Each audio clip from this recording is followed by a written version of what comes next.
Good evening, everyone. Good evening, good morning, good afternoon, depending on wherever you are joining in from. I'm glad to have you here again. I'm happy you joined. Please, I want you to confirm if you can hear me. Okay, if you can hear me, please just drop a message, whatever. Just leave me a message, whatever it is. All right. So,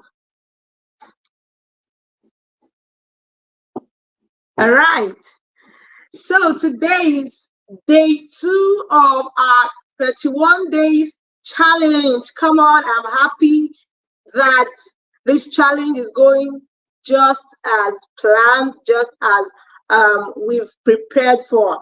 Okay, so if you're here, just give me a fire emoji or just give me something. Let me know that you're here. You're here live with me. All right, today we're looking at who are your child's favorites and least favorites. Remember yesterday we talked about what your child's favorite and least favorites are. Okay, and we dealt with different things. But today we're going to deal with who. And we know that who has a lot to do with people. Okay, who. Okay, whether they're pairs, they're mates. All right, and we have different options. Okay, different things I gave as a task for you to ask. Who do you know your child's favorite people? Okay, do you know your child's favorite friend or your child's best friend? Do you know your child's favorite classmate or least favorite classmate? Not or, rather, and. Okay, so that's my question today. Do you know your child's best friend? Do you know your child's the person your child does not really like, your child's least favorite? Okay, there's a reason for that. There is a reason. You should know why your child likes someone so well and why your child dislikes someone that is his age or her age as well.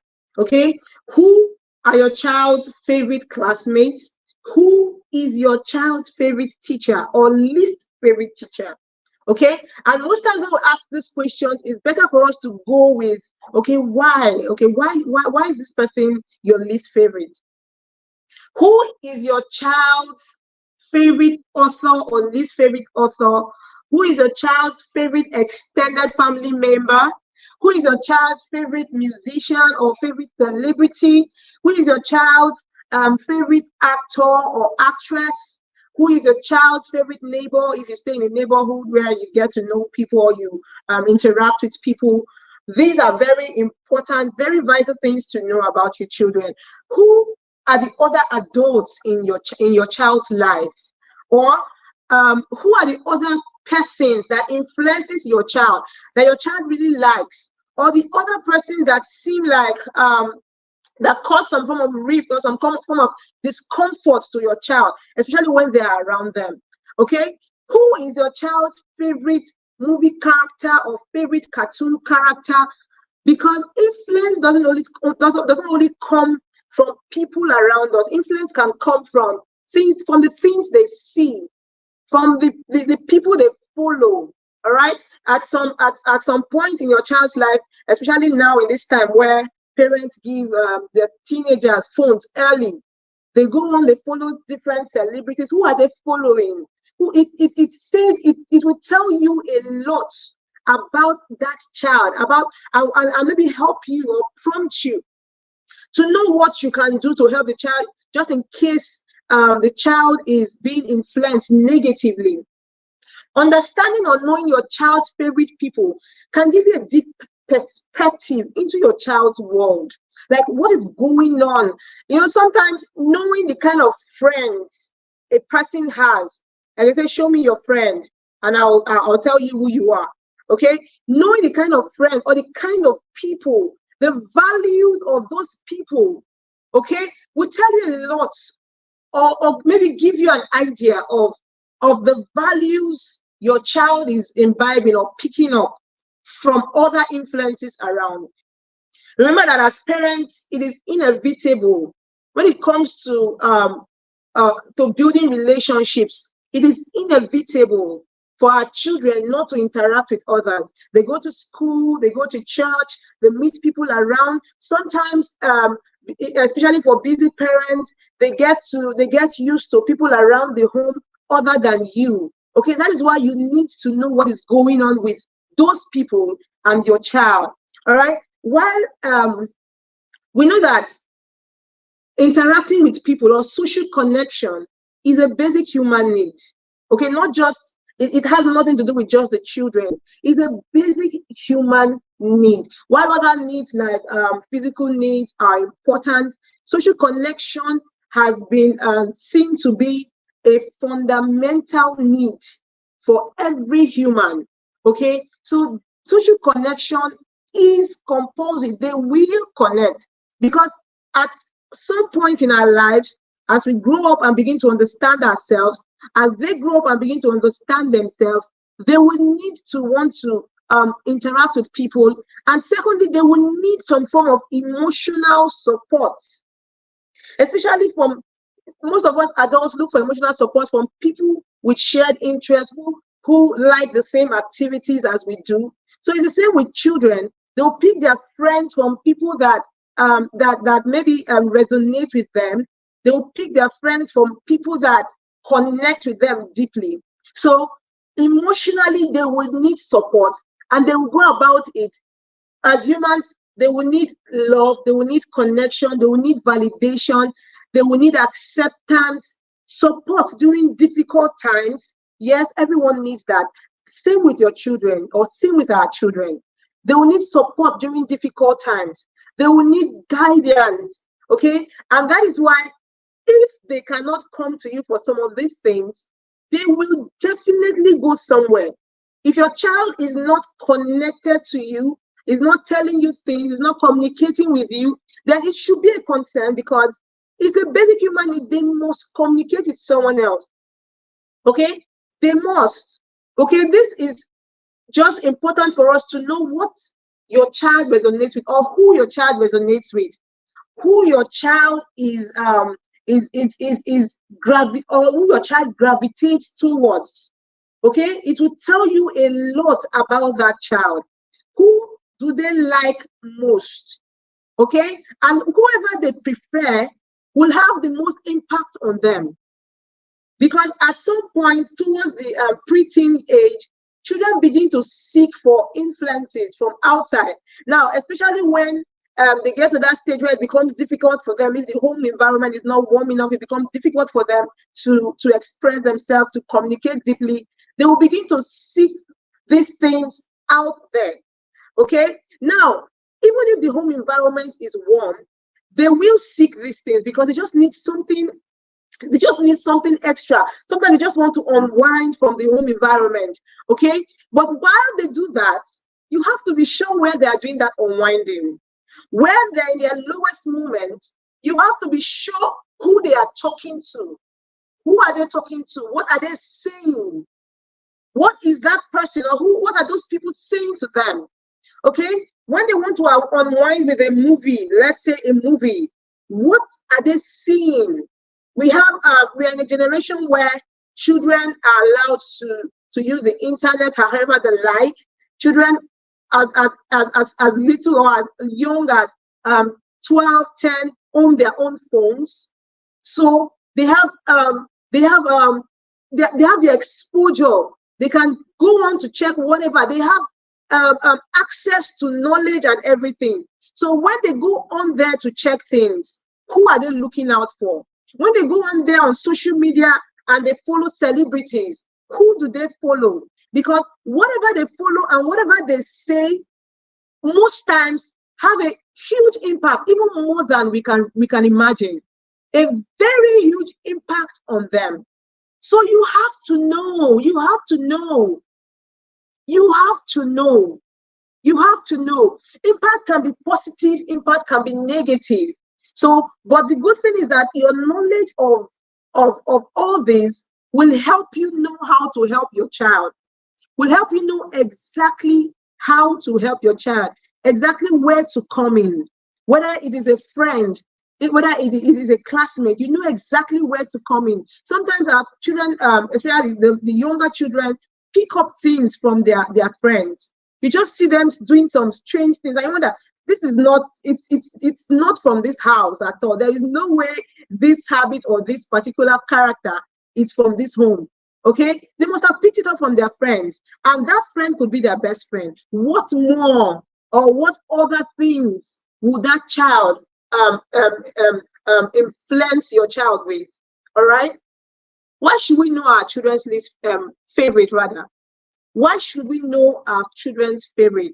Just like I've said, it will give you insight into your child's world. Okay? You need to know if the people around them are healthy. Since it is inevitable to not to interact, you need to know exactly who is around them. Is it a healthy relationship? Is it an unhealthy relationship? Okay? Is it a positive or a negative relationship? Who is communicating with your child? What are they hearing? Okay? Children just pick up slangs that even you as a parent, or some foul languages that even you as a parent will never imagine to use it. And most times, when you are exposed to hearing a particular thing, okay, even subconsciously, you just get used to it. Before you know it, even when there is a value at home of not saying some of those crazy words or foul languages, before you know it, your child has begun to use them because someone is saying it continually around them. Or because if it is a movie or if it's a cartoon character, okay, they are watching it every day or every other day, and they're getting used to it. It suddenly becomes normal to them, and they just use it. Okay, they just use those languages. So what is your child? These days parents don't even know what their teenagers are watching because they don't communicate with them to that extent. Okay, when I speak with some teenagers, I discover that even parental guidance or movies rated 18 is what some 13-year-olds watch. It's what they see. Okay, celebrities that have no value or that give no value are who they follow, and the people they follow. All right, this impact will not only come from you, it will come from others. So why should you know your child's favorite people? Okay, why should you know where they are seeking emotional support? Why should you know who is giving them emotional support? Okay, to know what support, what they are telling them. Why should you know? That is why as children get to a certain age, especially during the transition period, maybe during puberty, during the most turbulent periods of their life in their teenage age, they will look for support from others. That is why it is even advised that we intentionally program the mentors or the support or the adults around them. Sometimes we can walk up to people that we feel have the values that align with us. We can walk up to them and say, please, I want you to talk to my child from time to time. I want you to mentor my child. That is what we do in the Dream Kids and Teens Circle. Okay? We do mentorship. We talk to children every weekend because when they listen to these things, they get used to it. It is what forms their impact. It is what forms their influence. All right? Intentionally place influence in your child's life, or intentionally program your child's world. Yes, some children will go out of the way, but at least you have done your part, or to the best of your ability. All right? You need to intentionally place adults in their life. When you notice strange closeness to someone, you need to communicate with them openly. You need to monitor their interactions. All right? You're not being overprotective when you monitor closely. Not that you're going to confront them every now and then, but let your eyes be down. Be observant of who your child is around. Be observant of the neighbor they resonate with or they go to when they are around your home. Okay? Be observant. All right? Be observant. Sometimes you will need to cut off these things completely to save your child. Why do you need to know your child's least favorites? Why do you need to know your child's least favorites? Some children go through stress, anxiety, tension, discomfort, and yet we are not even aware. And most times these discomforts are coming from people that might even be family friends. Discomfort could be in different ways. It could be sexual harassment. It could be bullying. Discomfort could come in different forms. And a child will just say, ah, I don't just like this uncle, and you're not bothered.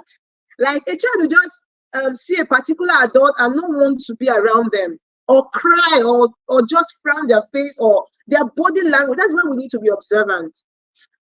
And yesterday, I said, outrightly ask your children these questions.